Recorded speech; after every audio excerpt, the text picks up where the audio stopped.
सुरुवातीला सगळं नीट होतं. लग्नानंतर काही वर्ष दोघंही एकमेकांसाठी वेळ काढायचे.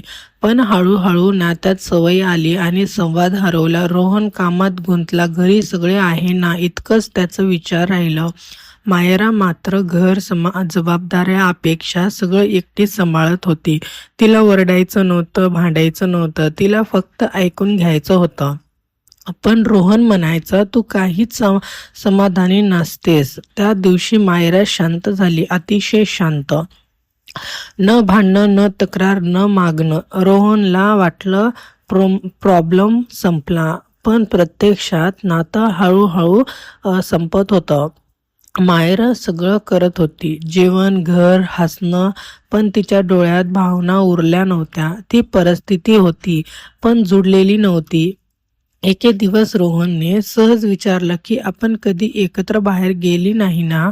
मायराने उत्तर दिलं, आपण खूप आधीच वेगळे झालोय. तो गोंधळला. घटस्फोट हवा का? त्यानं विचारलं. मायराने मान हलवली. नको. कागदावर नातं आहे, मनात नाही. त्या रात्री रोहन एकटा बसला. त्याला जाणवलं की तिनं घटस्फोट मागितला नाही, पण तो कधीच पती राहिला नव्हता.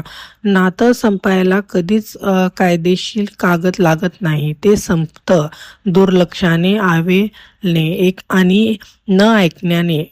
नातं वाचवायचं असेल तर वेळात एका कारण शांतता हीच नात्याची शेवटची सूचना असते.